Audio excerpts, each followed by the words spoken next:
Hello and welcome back. I'm Joshua Barnes and you're watching NewsX World. Let's first take a look at our headlines. Ukrainian lawmakers have approved a bill restoring the independence of the country's two main anti-corruption agencies. The EU says that this bill will restore key safeguards against graft after previously slating the initial bill.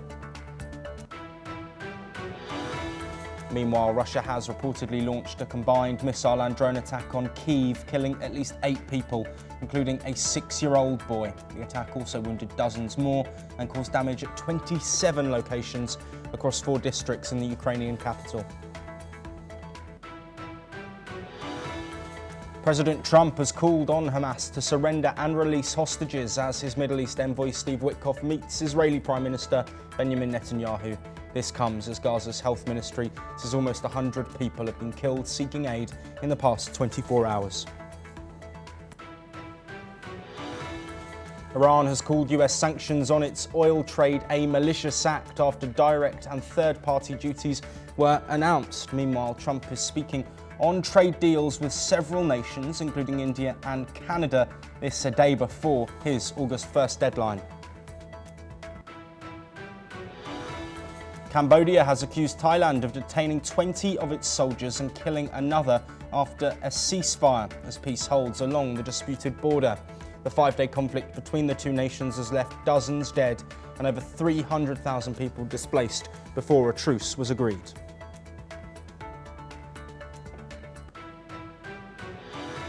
Officials in Beijing have acknowledged that there were gaps in readiness for flooding, with dozens of people now confirmed dead after days of heavy rain. Damage to infrastructure has also been reported. President Trump has once again lashed out at the Fed Chair Jerome Powell after interest rates were once again held. The US president called Powell a total loser on his social media platform Truth Social, reigniting tensions between the pair. And the ruling Myanmar junta has ended its state of emergency as plans ramp up for an election potentially in December.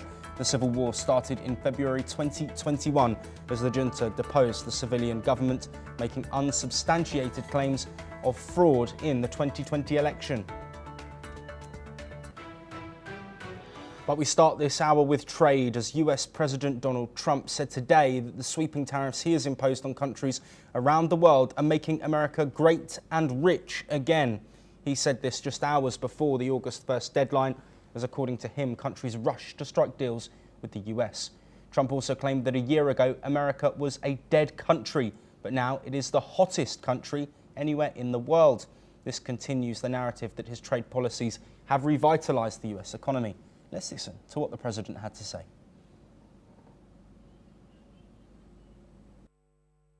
Critics said that our tariffs would hurt the economy, but the data shows the exact opposite, and the exact opposite is happening.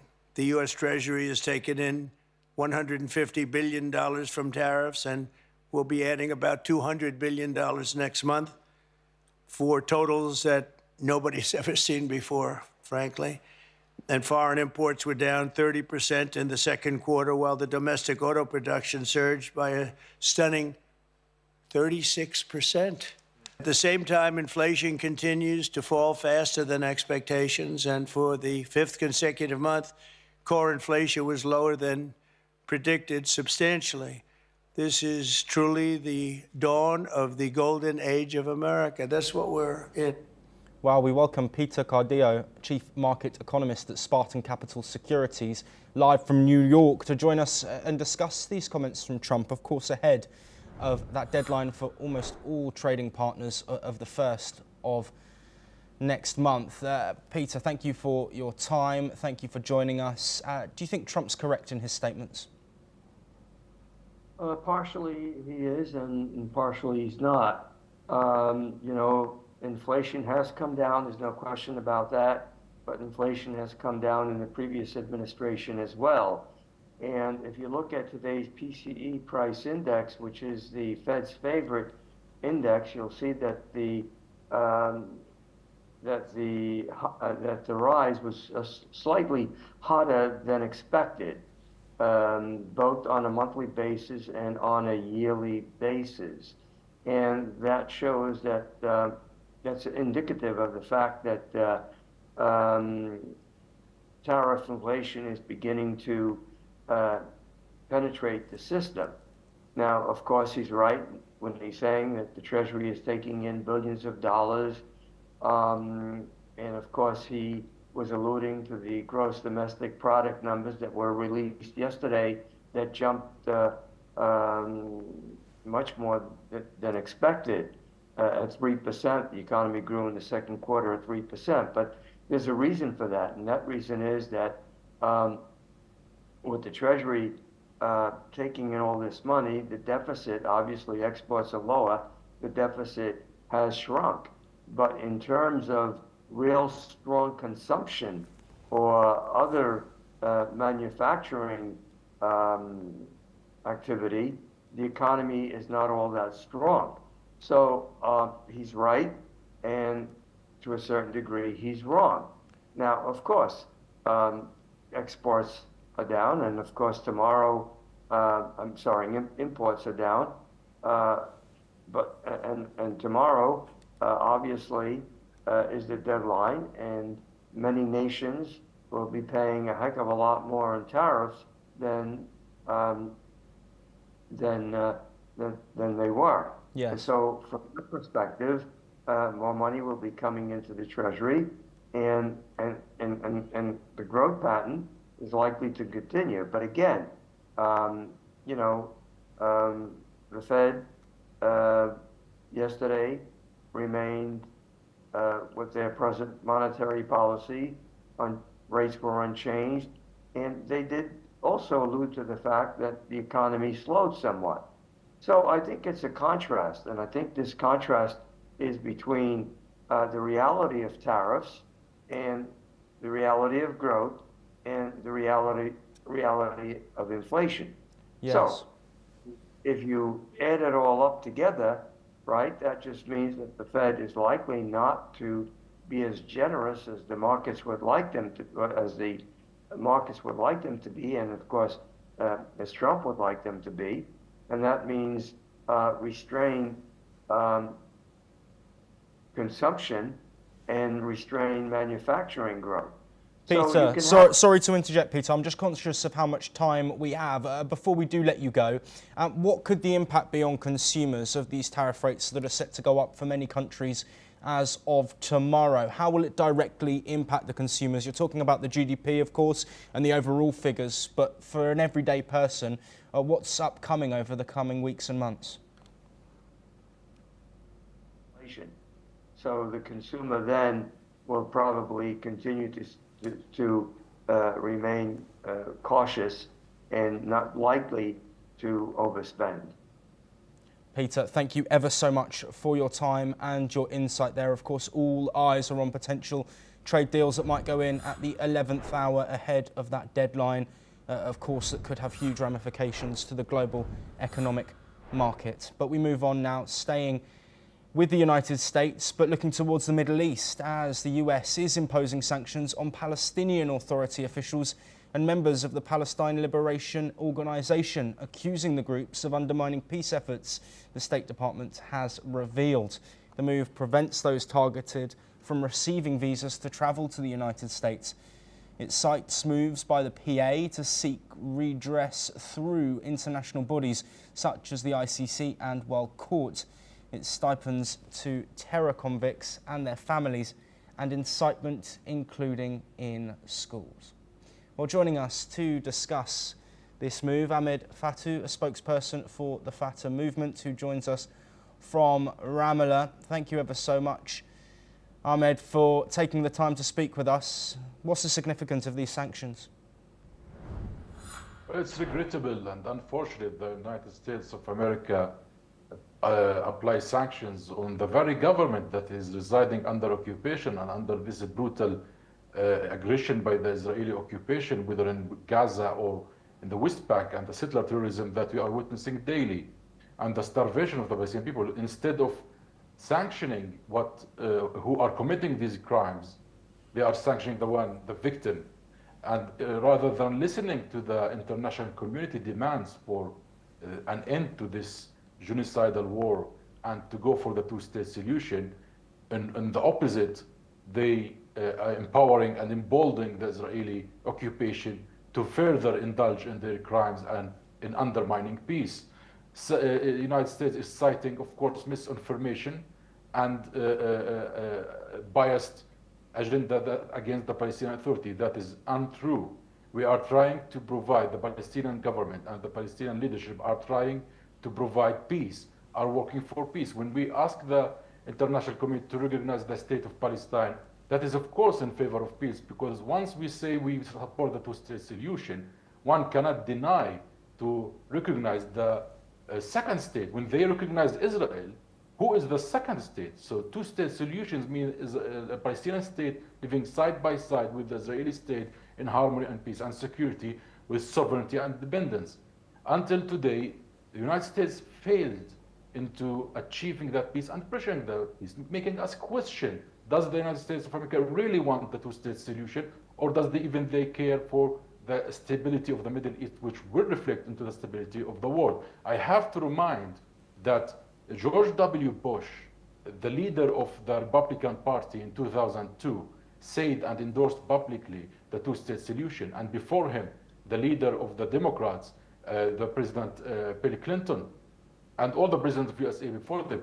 It is astonishing and surprising that Trump today is not doing the same path to preserve and to make a permanent peace that could preserve security in the region, despite all the pressure from United Kingdom, from France, from Canada, from the Arab world. So we have to ask the question, do we want peace, or is it this an endless cycle of violence?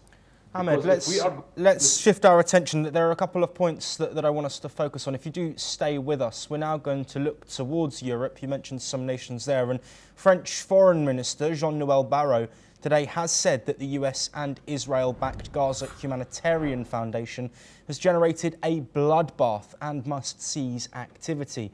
Barrot said the militarised distribution of humanitarian aid in Gaza run by the Gaza Humanitarian Foundation is a scandal, shameful, and has to stop. That a direct quote from him.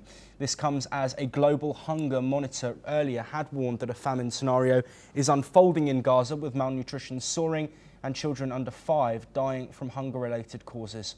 The United Nations has estimated that Israeli forces have killed more than 1,000 people seeking food since May, mostly near GHF sites. However, Israel has repeatedly denied these claims. Well, Ahmed, thank you for staying with us. We've seen NGOs, the UN, of course, speak out about these GHF aid sites, and with deaths reported in the last 24 hours, for example, 91 at least reported around aid sites. How significant is it now that a French government is talking about the GHF and not just independent groups like the UN? Because Israel and pro-Israeli supporters often say that the UN is biased, but now it's coming from a top French official. How significant could this be at addressing potential issues with the aid system currently at play? It's very important. The world needs to stand clear against this brutal crime and this unspeakable crime. The entire world is speaking against it. That means they need a serious pressure and to translate this talk into policies on the ground. We cannot accept the fact that Israel is killing hundreds every day, hundreds of civilians from starvation, from indiscriminate bombardment, and this needs to stop. There is obviously no political aim, no military aim, no nothing from this war. And what is Netanyahu doing, as everybody could see, is to prolong his stay in the government, to keep his coalition with the extremist far-right Israeli parties that want to displace the Palestinian people and want to advance the plan of ethnic cleansing the Palestinian people in Gaza and the annexation of West Bank. This is a formula of destruction and complete madness. Now, the world is, although late in his response, but it is now happening, and therefore it's needed to translate these words into action and policies. The last conference for the two-state solution in New York made a great statement in the end of it, stating that to make a path for the two-state solution and set an objectives, and it's important here to set a timeline. Now, the United States is the last obstacle for peace. Israel, we have to speak the fact here. The Israeli far-right government is far away from going to any peace. Therefore, peace needs to be imposed. And we are talking here about international resolutions. We are talking about our ICC resolutions. We are talking about the ICJ advisory opinion that called for the ending of the Israeli occupation by 1 year. And that 1 year will end on September. So this is according to the law. This is according to the moral obligation. In every term you want to define it, it tells us that we need to stop this madness and go for the two-state solution, and for the Palestinian government to go back to Gaza and to release all hostages and to go forward into two-state solution and stop the annexation, which is very serious crime. It is regrettable that the United States of America, that President Trump left sanctions over Israeli settler terrorists who yesterday killed an Oscar winner in Hebron, and by a settler who was sanctioned by the United States, but now is left. He made a crime while sanctioning the very government that is suffering from occupation, suffering from injustice, and suffering deeply from the steal of our tax revenues by the Israeli far-right government for the past 4 years. This is unjust, and the world needs to bring justice. Therefore, there will be peace. We have to listen to the world. We have to listen to the Holocaust experts. We have to listen to the genocide experts. They are all, and the legal experts, they are all, and humanitarian experts are all calling for the same thing that we are calling. It's time for the United States to listen, and I hope there will be a new future that preserve peace and put peace before wars and colonial ambitions. Ahmed, let's move on, but stay on the topic. If you can stay with us once again, looking at global comments on the ongoing situation. Portugal's Prime Minister, Luís Montenegro, announced that the government will review the possibility of officially recognising Palestine as an independent state in September, signalling a shift in the country's stance on the Israeli-Palestinian conflict. The decision comes as international discussions on Palestinian statehood intensify. Portugal, a long-time supporter of a two-state solution, may soon join other European nations in recognising Palestine's sovereignty. A formal review will take place next month, with a final decision expected by the end of the year. The potential recognition is expected to spark strong reactions. Israel and its supporters may oppose the move, while Palestinian advocates will likely see it as a boost to their push for international legitimacy. Well, Ahmed, thank you for staying with us. We don't have too much longer left, but just very briefly, why is it so important from the Palestinian perspective that a two-state solution is put forward by countries? Because it's the only viable and practical and doable solution. It is the only solution that could lead to a permanent peace, to a sustainable peace. The Israeli campaign is for extermination and for perpetual occupation without taking its responsibilities for the people. They are not going to build a state with equal citizens. They want to build a Jewish-only state where a Jewish citizen would have,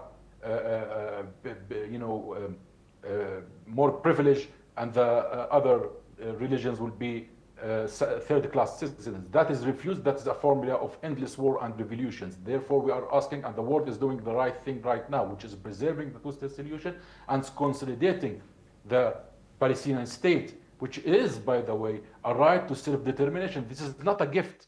The world needs to understand this is a legal issue. This is a moral issue. The Palestinian people, like all nations around the world, have the right to self-determination, and this is an occupation under the legal definition of every country, under the international law, and even within the Israeli law itself, that consider the occupation 1967, that is an occupation and illegal. Therefore, we are asking the board to apply these laws in order to achieve an order and to stop this madness. When we are going to the two-state solution, we are promoting and consolidating the camp of peace, whether in Palestine or Israel, which will eliminate all sorts of violence. Ahmed, I hope that sorry to interject once again. We are unfortunately out of time, but thank you ever so much for joining us on all of those separate topics surrounding the current war in Gaza. We will continue to bring you all of those updates here on NewsX World. But now, time for us to head to Europe, as Ukrainian President Volodymyr Zelensky has called on his allies to push for regime change in Russia, warning that without this shift, Moscow will continue to destabilise neighbouring countries even after the war. His comments come hours after a deadly Russian missile and drone attack on Kyiv, which killed now an updated figure we have for you of 11 people. That according to local authorities, and includes a 6-year-old boy. It's also left 100 others injured. Zelensky's remarks were made during a conference marking the 50th anniversary of the Helsinki Accords. This is what the Ukrainian president had to say. And I believe Russia can be pushed to stop this war. It started it, and it can be made to end it. But if the world doesn't aim to change the regime in Russia, that means even after the war ends, Moscow will still try to destabilize neighboring countries. And we need to fully block Russia's war machine, cut off its arms industry, limit its energy profits, and finally put every frozen Russian asset, including the stolen wealth of corruption, to work defending against Russian aggression. It's time to confiscate Russian assets, not just freeze them, confiscate them and use them to serve peace. Well, joining us to dissect these comments, Professor Georgi Toleraya, an international affairs expert who joins us live from Moscow. Professor Toleraya, thank you for your time. What's your initial response to Zelensky's comments, potentially looking at a regime change in Russia? Well, I don't think it deserves any comment, because this guy is real crazy. He is just reproducing the wet dreams of all the Russophobes in the world, and he wants to. He's illegitimate president by himself, but he's speaking about changing the regime, changing the legally elected president of another country, which is supported by the majority, the overwhelming majority of population. There's nothing to comment. This is just something that should be passed without even commenting. Well, Professor Toleraya, let's look at the current situation, of course. An ultimatum from Donald Trump about a potential set of sanctions for Russia if the war isn't moved towards peace. It does seem that there is Western support for Volodymyr Zelensky. Do you think that's why he's chosen this tact? Because it seems that he now has not just US President Donald Trump, but a lot of Western Europe also on his side going into any potential discussions about peace. Well, I think he is desperate because the war efforts are less and less, his war efforts are less and less successful, and he doesn't want to talk peace. And Russia have suggested many times to look for a final peaceful solution, not just for a ceasefire, which would only enable Zelensky to rearm himself. So Russia is serious in bringing this war to an end. Zelensky is not.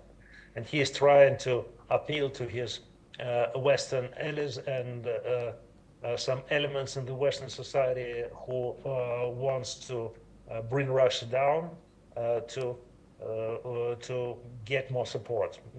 This is I think this attempt won't be successful. Professor Toleraya, what is Russia's incentive then towards ending the war? You mentioned that Vladimir Putin wants a full and final end, but we know that every discussion that's been had direct between the nations in recent months hasn't led to any progress. What is it exactly that Vladimir Putin wants in order to end this war? Well, it's actually put all in the Russian project of memorandum, several points, which means the Ukraine being a neutral country, denazified, not with a ideology, and recognizing the events of the last years, the territorial gains of Russia over the last years. These are just several points which are put in our proposal, and Zelensky just doesn't want to discuss it. Zelensky is obviously saying he doesn't want to give up land that Russia has taken since the launching of that Russian attack in Ukraine, that special military operation as it was named at the time. Do you understand why Ukraine doesn't want to concede territory that was its until recent times, with Russia continuing to make advancements? well, then he will have to give up more. And this will be the final result. Professor Toloroy, if you do stay with us, we are going to move away from the Russia-Ukraine conflict. Thank you for your insight and opinions on those matters. But you will stay with us as we look at a ceasefire, of course, between Cambodia and Thailand. Cambodia is calling now for the immediate release of 20 of its soldiers that it says is detained by Thailand following recent clashes. The soldiers were captured during 5 days of intense fighting, which left at least 43 people dead and displaced over 300,000 civilians. While Cambodia accuses Thailand of detaining its forces unlawfully and killing one soldier in custody, Thailand maintains that it has not violated the ceasefire and is conducting an investigation before the soldiers' release. Both nations have been urged by international parties, including Malaysia and the United States, to resolve the conflict and de-escalate tensions, with further diplomatic talks scheduled for early August.